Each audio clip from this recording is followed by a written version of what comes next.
كل حاجة في حياتي ماشية بالمسطرة، ناجحة في كل حاجة في حياتي إلا الدايت، فاشلة فيه فشل ذريع، عمري ما عرفت أفلح فيه ولا أكمل فيه ولا مرة. ليه ده بيحصل؟ وليه مش عارفة تكملي فيه؟ وإزاي تبني لنفسك لايف ستايل جديد؟ ده اللي هنعرفه في فيديو النهاردة. أهلا بيكي، معاكي دكتور نورهان لطفي، أخصائية تغذية حدسية ضد الدايت. بساعدك إن انتي تتخلصي من النهم والشراهة والأكل العاطفي بعيدا عن هوس الأرقام والدايت. لو انت اول مره تشوفيني فما تنسيش تعملي سبسكرايب للقناه وتفعلي زرار الجرس علشان يوصلك كل جديد من القناه. كل مره بعمل فيها دايت ما بكملش، ما بلتزمش، مع ان كل حاجه في حياتي ماشيه تحفه، بيتي، ولادي، جوزي، البيت فله، كل حاجه تمام جدا الا الدايت والا الاكل وجسمي، عقده حياتي. اهلا بيكي مع ميس بيرفكت، عمرها ما بتعرف تعمل دايت. ميس بيرفكت الاكل هو الحاجه اللي بتطبطب عليها خلال اليوم. من الجمل اللي انت ممكن تكوني بتقوليها لنفسك، وهنبدا ندخل كده شويه في شخصيه ميس بيرفكت بتعمل ايه، هتلاقي نفسك ان انت بتقولي لازم كتير، لازم بيتي يبقى نظيف، لازم ولادي يبقوا شاطرين، لازم جوزي يبقى تحفه وفظيع وبيعاملني احسن معامله في الدنيا، لازم جسمي يمشي مع كل المعايير اللي انا حطاها لنفسي والا ما ينفعش. فتلقائيا بتعملي وبتنطي من دايت للتاني، من دايت لدايت لدايت لدايت، عشان اوصل لوزن مثالي، رقم مثالي، مقاسات مثاليه، وابقى بعمل كل حاجه صح. ميس بيرفكت لازم تبقى مثاليه في الدايت اللي هي عاملاه. فيا اما هنبدا اليوم كله صح ونمشي اليوم كله مظبوط والاسبوع والشهر، يا اما كده كده خربانه مش نافعه، اكلت اكله ما تنفعش، اكلت اكله انا بعتبرها بره الدايت ما يصحش انها تتاكل في الدايت، كده كده خربانه. من بكره هبدا من اول الاسبوع. وكان معايا كلاينت سبب معاها الموضوع ده ان هي فضلت سنه كامله بتقول من بكره. ولكن ميس بيرفكت كمان مش بتقدر انها تهتم بالاكل بتاعها لو هي مش عامله دايت. ليه؟ لان هي ببساطه ما عندهاش وقت، ما عندهاش وقت تهتم بالاكل بتاعها. في حاجات والمهام بتاعه اليوم بتاعها هي مش مهام، هي لستة احلام. لستة احلام بتبقى كل اللي فيها لازم وينفع وما ينفعش وصح وغلط، فيها كميه حاجات اكبر من طاقتها واكبر من استيعابها. فهي لا عندها وقت الاهتمام باكلها ولا عندها وقت الاهتمام بالرياضه. فدي بتبقى تاني مشكله بتواجه ميس بيرفكت لما بتقرر انها تعتني باكلها او انها عايزه تغير نظام حياتها ونظام اكلها. ميس بيرفكت هي البيئه الخصبه للايموشنال ايتنج. ايموشنال ايتنج ليه؟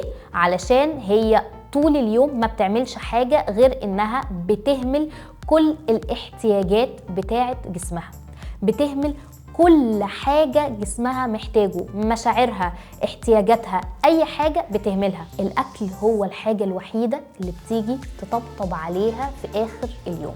ميس بيرفكت بتسوف اي حاجة وكل حاجة لازم تكون معمولة مظبوط وصح. هاكل وبعدين اعملها، هاكل وبعدين هذاكر المذاكرة الجامدة جدا، هاكل وبعدين هذاكر للعيال، ذاكرت للعيال وطلعت روحي معاهم وحاطه على نفسي مسؤوليه زياده عن اللزوم، هاكل عشان اهدى. فبيبقى الاكل هو الحاجه الوحيده اللي بتهديني وبتبسطني بعد يوم طويل، عشان انا يومي كله لوازم، يومي كله دوشه وزحمه وفي حاجات كتير محتاجه تتعمل.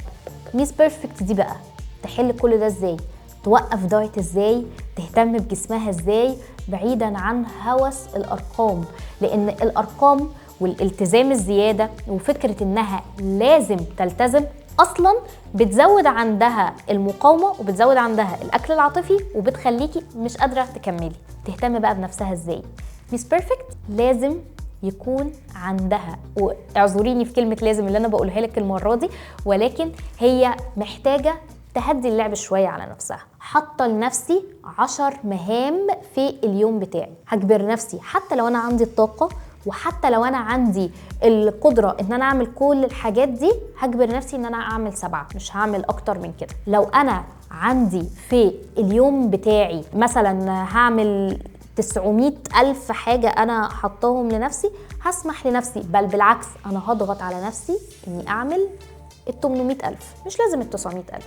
ميس بيرفكت كمان محتاجة إنها تكون بتسمح لنفسها بوقت بتاعها هي، مش بتاع أي حد تاني. يعني لو أنا اليوم بتاعي حاجات كتير قوي لازم تتعمل، أنا هخصص لنفسي 10 دقايق، مش هقولك أكتر من كده، خصصي لنفسك 10 دقايق. ال10 دقايق دول هتاكلي فيهم أكلة حلوة على مزاجك، الوقت ده هتعملي فيه أي تمارين، الوقت ده انت هتحطي لنفسك حاجة بتحبيها، حاجة تعمليها عشان ترتاحي وتريحي أعصابك، علشان يبدأ شوية بشوية إحساس البرفكشنزم أو المثالية الزيادة اللي عندك تبدأ إنها، ويبدأ إن أنا بتعامل مع الأمور عادي. ده هينعكس إزاي بقى على طريقة أكلك وعلى أسلوب حياتك؟ ده هينعكس إن أنا هلاقي لنفسي وقت. ما هو أنا الوقت اللي أنا كنت بحطه في 90 ألف مهمة هلاقي لنفسي وقت، هعرف وهقلل كمان الأكل العاطفي اللي عندي، لأني مش طول اليوم هملة احتياجاتي ولا هملة المشاعر بتاعتي ولا بقعد أكتمها وابلعها بالأكل. تالت حاجة كمان هتحصل معاكي إن انتي هتبدأي تشوفي إن قيمتك كبني آدمة مش في الحاجات اللي انتي بتعمليها، ولكن فيكي انتي كشخص. فوقتها هتعرفي تهتمي بنفسك وبصحتك وببيتك وبكل حاجة علشان انتي حابة تعملي ده، مش علشان لازم تعملي ده. وده جزء من الأجزاء المهمة جدا اللي أنا بشتغل عليها في برنامج بيبي جيرل لايف ستايل. بيبي جيرل لايف ستايل هو جروب كوتشنج علشان تعالجي النهم والشراهة والأكل العاطفي اللي عندك، ولكن علشان مناسب جدا وليكي، علشان انتي الشخص ميس بيرفكت، عشان انتي الاوفر اتشيفر، علشان انتي اللي مش بتقدري ومش بتلاقي وقت لنفسك خلال اليوم. ميس بيرفكت انتي مرحب بيكي معايا في برنامج بيبي جيرل لايف ستايل اللي بنمشي فيه رحلة كاملة شهور علشان نعالج الأكل العاطفي، تحبي جسمك من تاني، تتخلصي من الشراهة، تنظمي الأكل بتاعك بدون ورقة الدايت وبدون الهوس بالأرقام، وبطريقة بسيطة جدا عن طريق استخدام الأكل بوعي. والطرق اللي أنا استعملتها وجربتها مع مئات الكلاينتس عشان يخلصوا من المثالية الزيادة وضغط المهام الكتير اللي عليهم، ويخلصوا من فكرة ان هم اوفر اتشيفرز ومن الاكل العاطفي اللي بسبب النقطة دي. لو عجبك الفيديو النهاردة ما تنسيش تعملي لي لايك للفيديو واعملي سبسكرايب للقناة وفعلي زرار الجرس عشان يوصلك كل جديد من القناة، واستنيني في فيديو جديد.